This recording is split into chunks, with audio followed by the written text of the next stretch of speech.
Hello વિદ્યાર્થીઓ, જય સ્વામિનારાયણ. શ્રી સહજાનંદ પ્રાથમિક શાળાના ઓનલાઈન સ્ટડીમાં તમારા સૌનું સ્વાગત છે.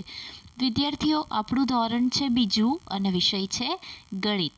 હવે ગણિત વિષયમાં વિદ્યાર્થીઓ આપણે પ્રથમ સત્રનો અભ્યાસક્રમ જે છે એ પૂર્ણ કરી નાખ્યો છે. હવે વિદ્યાર્થીઓ આપણે દ્વિતીય સત્રનો અભ્યાસક્રમ ભણવા જઈ રહ્યા છીએ. તો દ્વિતીય સત્રના અભ્યાસક્રમમાં આપણે આગળ વધવાનું છે, જેમાં સમરસ પોથી ભાગ 2 અને ગણિત વિષયમાં એકમ 9, એકમ 8 સુધી આપણે પ્રથમ સત્રમાં ભણી લીધું છે.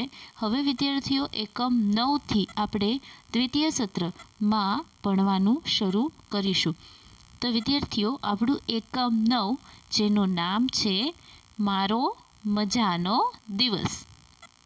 તમારો મજાનો દિવસ એટલે કે મારો મજાનો દિવસ. એમાં સૌથી પહેલો પ્રશ્ન છે કે નીચેના પ્રશ્નોના જવાબ આપો. એમાં સૌથી પહેલું છે ખાલી જગ્યા પૂરો.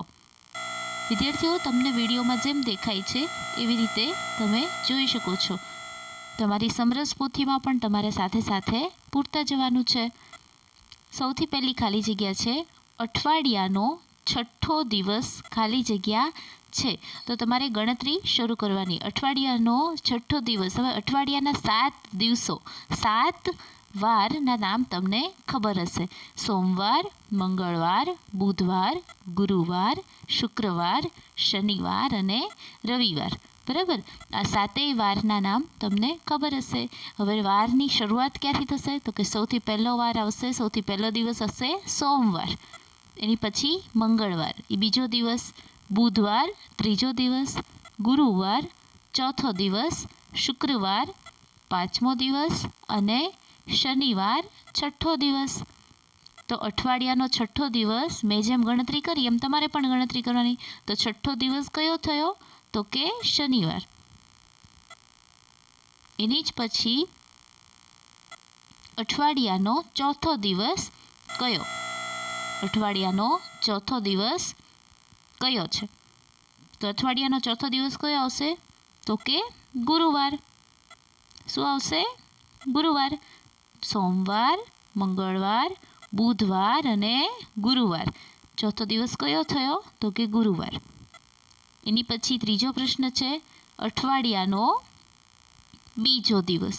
અઠવાડિયાનો બીજો દિવસ કયો છે? તો કે મંગળવાર. એટલે કે સોમવાર અને મંગળવાર. એની પછી એમાં અઠવાડિયાનો છેલ્લો દિવસ. સૌથી છેલ્લો દિવસ કયો છે? તો કે રવિવાર. બરાબર ને? અઠવાડિયાનો સૌથી છેલ્લો દિવસ કયો આવે? તો કે રવિવાર. બીજો પ્રશ્ન છે કે કયો દિવસ આવશે તે લખો. કયો દિવસ આવશે તે લખવાનું છે. એમાં અ છે શનિવાર પછી. તો શનિવાર પછી કયો વાર આવે? તો કે રવિવાર. બરાબર ને? તો અહીંયા લખેલું છે રવિવાર. એની પછી છે શનિવાર પહેલાં. તો શનિવાર પહેલાં કયો વાર આવે? તો કે સોમ, મંગળ, બુધ, ગુરુ, શુક્ર, શનિ.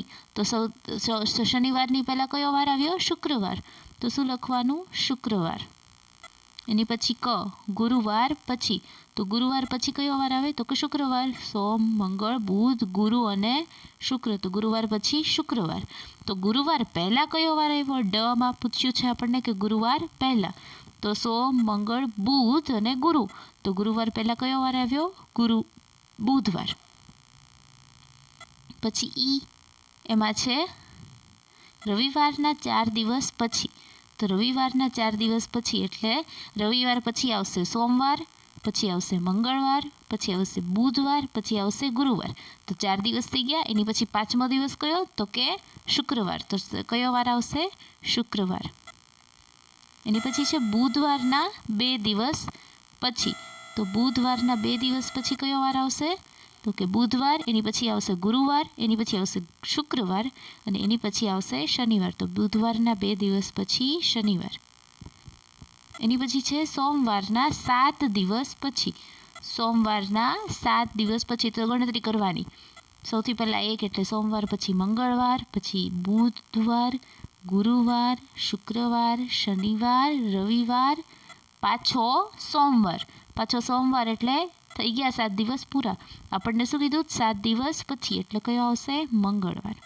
એટલે જવાબમાં શું આવે? મંગળવાર. એની પછી ત્રીજો પ્રશ્ન છે, માગ્યા પ્રમાણે જવાબ લખો. તમને કયો વાર સૌથી વધુ ગમે છે અને કેમ? આમાં જે તમને મનપસંદ વાર હોય એ લખવાનો છે. મેં અહીંયા સોમવાર લખ્યો છે કેમ કે મને સોમવાર ગમે. તેમાં તમને જે વાર ગમતો હોય એ વાર તમારે લખવાનો છે. હવે તમારે એ જવાબ દેવાનો છે કે આજે કયો વાર છે. તો આજે કયો વાર થયો? તો કે મંગળવાર. તો આજે મંગળવાર. એની પછી છે ગઈકાલે કયો વાર હતો? તો ગઈકાલે કયો વાર હતો? મંગળવાર પહેલાં કયો વાર આવે? સોમવાર. તો એમાં આવશે સોમવાર. એની પછી કે આવતીકાલ કયો વાર હશે? તો આવતીકાલે કયો વાર? તો મંગળવાર પછી શું આવે? તો કે બુધવાર. તો મેં અહીંયા બુધવાર લખેલું છે. એની પછી છે આવતીકાલ પછીના દિવસે કયો વાર હશે? તો આવતીકાલે બુધવાર. તો બુધવાર પછી કયો વાર આવશે? તો કે ગુરુવાર. અને એની પછીનું કે ગઈકાલ પહેલાંના દિવસે કયો વાર હતો? તો ગઈકાલ શું હતું? ગઈકાલે આપણે સોમવાર. જો આપણે લખેલું જ છે કે ગઈકાલે કયો વાર હતો? સોમવાર. તો એની પહેલાંના દિવસે કયો વાર હતો? તો કે રવિવાર. આવી રીતે વિદ્યાર્થીઓ તમારે પણ સમજવાનું છે, સાથે સાથે સમરસ પોથીમાં પણ પૂરવાનું છે. તો આજનો વિડીયો આપણે અહીં જ પૂરો કરીએ વિદ્યાર્થીઓ. હોમવર્કમાં તમારે મેં તમને જેટલું કરાવ્યું સમરસ પોથીમાં એ તમારે પૂરવાનું છે.